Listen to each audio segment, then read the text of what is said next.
ٹھنڈا گرم کریں گا تو آسانی ہے.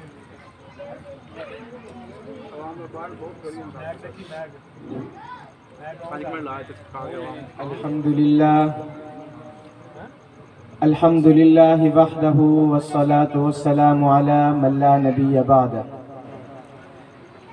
أما بعد فقد قال الله تبارك وتعالى في كلامه المجيد والفرقان: إنا نحن نزلنا الذكر وإنا له لحافظون.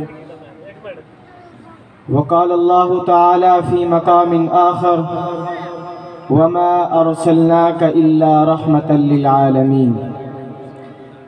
صدق الله العظيم وصدق رسوله النبي الكريم، ونحن على ذلك لمن الشاهدين والشاكرين، والحمد لله رب العالمين. وقال النبي صلى الله عليه وسلم: المرء مع من أحبه، أو كما قال عليه الصلاة والسلام. سامعین عزیز قدر، محترم مکرم دوستوں، بزرگوں اور بھائیوں، اللہ تبارک و تعالیٰ کا ہم جتنا شکر ادا کریں کم ہے کہ اللہ رب العزت نے اس گئے گزرے فتنوں کے دور کے اندر ہم سب کو اپنے اور اپنے حبیب کے ذکر کے لیے چنا.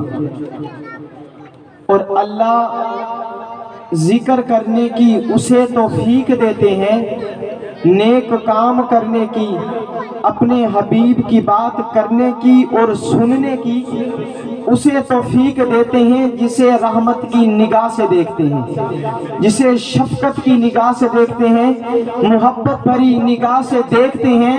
پھر اللہ اپنے اور اپنے حبیب کے ذکر کے لیے چنتے ہیں.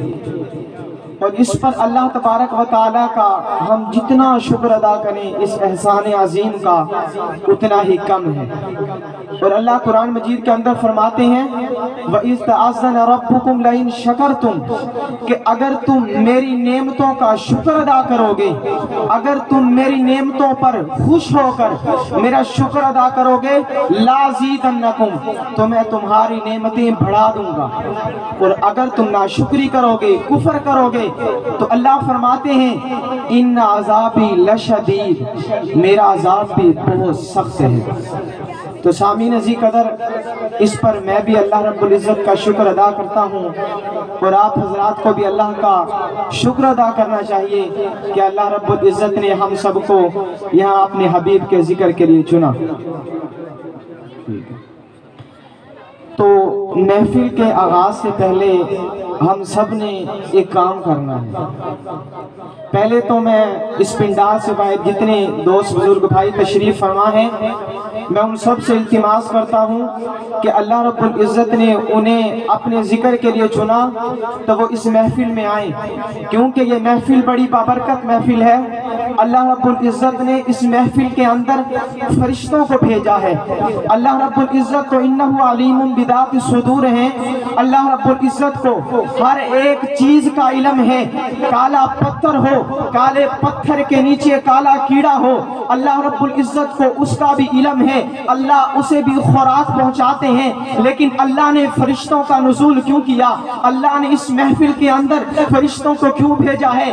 اس لیے بھیجا کہ اللہ جب بنی آدم کو پیدا کرنے لگے، مخلوق کو پیدا کرنے لگے، آدم کی اولاد کو پیدا کرنے لگے، تو فرشتے کہنے لگے: اللہ ہم کافی ہیں، آپ کی تسبیح بیان کرتے ہیں، آپ کی حمد بیان کرتے ہیں، آپ کی تعریف کرتے ہیں، آپ اس مخلوق کو پیدا نہ کیجئے. یہ جب زمین پہ جائے گی قتل و غارت کرے گی، فساد مچائے گی، خون و خون کرے گی. لیکن سنیے، اللہ رب العزت نے یہاں فرشتوں کو بھیجا. جب فرشتے دیکھیں گے کہ یہ اللہ کے بندے اللہ کا ذکر کر رہے ہیں، نبی کی تعریف بیان کر رہے ہیں، نبی کی پیاری جماعت کی شان بیان کر رہے ہیں، شان سن رہے ہیں، تو فرشتے اللہ کو جا کر بتائیں گے: اللہ فلاں چک کے اندر 24WP کے اندر فلاں بندے ذوق و شوق کے ساتھ تیرا ذکر بھی کر رہے تھے، تیرے حبیب کا ذکر بھی کر رہے تھے، اور تیرے حبیب کی جماعت کا بھی ذکر کر رہے تھے.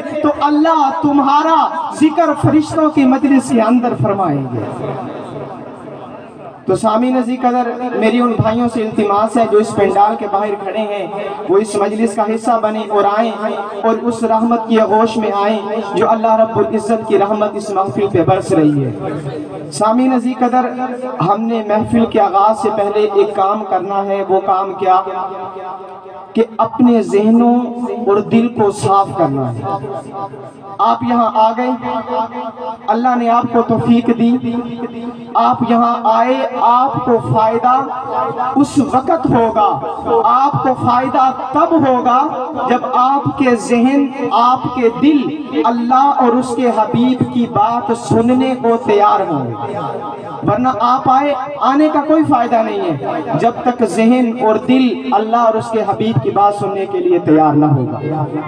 میرے ایک استاد فرمایا کرتے ہیں کہ جب ہم کلاس میں بیٹھے ہوتے ہیں تو استاد فرماتے ہیں کہ بیٹا سبق اس طرح سنا کرو، سبق کو اس طرح توجہ اور غور سے سنا کرو کہ جس طرح جب ایک شکاری شکار کرنے کے لیے جنگل میں جاتا ہے، اپنے شکار پہ نظر رکھے ہوتا ہے، اپنے شکار کو دیکھتا ہے تو پلک بھی نہیں جھپکنے دیتا کہ کہیں میرا نشانہ خطا نہ ہو جائے، کہیں میرا شکار اڑ نہ جائے، تو وہ پلک جھپکے بغیر پوری توجہ سے اسے دیکھتا ہے اور اس کا شکار کرتا ہے۔ اور میرے استاد فرمایا کرتے ہیں بیٹا آپ سبق بھی اسی طرح سنا کرو، کوئی لفظ، کوئی حرف، کوئی بات آپ سے ضائع مت ہو۔ تو اسی لیے ہم یہاں آئے ہیں، اللہ اور اس کے رسول محمد مصطفیٰ، سب کہہ دو، صلی اللہ علیہ وسلم کا ذکر سننے آئے ہیں۔ ہم نے ذہنوں کو صاف کرنا اور اپنے دل کو صاف کرنا ہے، کانوں کی کھڑکیوں کو متوجہ کر کے رکھنا ہے اللہ اور اس کے رسول محمد مصطفیٰ صلی اللہ علیہ وسلم اور ان کی پیاری جماعت صحابہ کرام رضی اللہ تعالی عنہم اجمعین کی بات سننے کے لیے، تو تب ہی انشاءاللہ ہمیں فائدہ ہوگا۔ اور اگر ہمارے ذہنوں میں وہی پلانات، منصوبات، مال، دولت، اولاد کی فکر چلتی رہی تو کوئی فائدہ نہیں ہے یہاں آنے کا۔ فائدہ اس وقت ہوگا جب ہمارے ذہن اللہ اور اس کے حبیب کی بات سننے کے لیے مکمل طور پر تیار ہوں گے۔ توجہ سے بیٹھیں گے انشاءاللہ، ہاتھ بلند کر کے کہہ دیں سبحان اللہ، ماشاءاللہ۔ اسی طرح بولتے رہیں، ذوق و شوق کے ساتھ بولتے رہیں۔ اللہ رب العزت ہم سب کو اس محفل کے ذریعے نجات کا ذریعہ بنائے۔ تو ہم ابتدا کرتے ہیں تلاوت کلام الہی سے، توجہ رکھیے گا۔ شاعر کہتا ہے کہ اپنے گھروں میں اندھیروں کی شکایت کرنے والوں، لوگ بتاتے ہیں کہ ہمارے گھروں کے اندر لڑائی ہوتی ہے، فساد ہوتا ہے، جھگڑا ہے، بھائی بھائی کی نہیں بنتی، بہن بھائی کی نہیں بنتی، میاں بیوی کی نہیں بنتی، ماں بیٹی کی نہیں بنتی۔ کیا وجہ؟ کیوں نہیں بنتی؟ اس کی وجہ یہ ہے کہ ہم نے قرآن مجید کو پسے پش ڈال دیا، ہم نے قرآن کو چھوڑ دیا ہے، ہم قرآن نہ پڑھتے ہیں، ہم خوشبو لگا کے الماری میں رکھا ہوا ہے، ایک ایک ماہ سالہ سال گزر جاتا ہے لیکن قرآن مجید ہم نہیں پڑھتے۔ جب ہم نے قرآن کو چھوڑا مصیبتوں نے ہمیں گھیر لیا، ہمارا معاشرہ جہنم بن گیا۔ ہم باہر جاتے ہیں نہ باہر سکون ہے، گھر کے اندر آتے ہیں گھر کے اندر بھی سکون نہیں ہے۔ آخر وجہ کیا ہے؟ وجہ اس کی یہ ہے کہ ہم نے قرآن کو چھوڑ دیا، قرآن کو پیچھے رکھ دیا۔ جب ہم قرآن کو اپنے سینے سے لگائیں گے، قرآن کو اپنے بچوں کو پڑھائیں گے، اپنی بیویوں کو پڑھائیں گے، اپنی بچیوں کو پڑھائیں گے، اپنے رشتہ داروں تک قرآن کی بات پہنچائیں گے، تو میری ایک بات یاد رکھنا، آپ کا معاشرہ اس طرح پریشانیوں کا آپ کو سامنا نہیں کرنا پڑے گا، مصیبتوں کا سامنا نہیں کرنا پڑے گا۔ انشاءاللہ باہر بھی آپ کو سکون ملے گا، جب آپ گھر کے اندر جائیں گے آپ کو پھر بھی سکون ملے گا۔ تو شاعر کہتا ہے اپنے گھروں میں اندھیروں کی شکایت کرنے والوں، اپنے گھروں میں اندھیروں کی شکایت کرنے والوں، نور کیسے ہوتا ہے قرآن پڑھ کے دیکھو۔ قرآن والے سبحان اللہ کہیں، نور کیسے ہوتا ہے قرآن پڑھ کے دیکھو۔ اگر خدا اور رسول کو منا لینے کی آرزو ہو کچھ، راضی ہو جائیں گے خدا اور رسول، قرآن پڑھ کے دیکھو۔ آپ کی بات، ایک میرا کلام، ایک آپ کا کلام، ایک کسی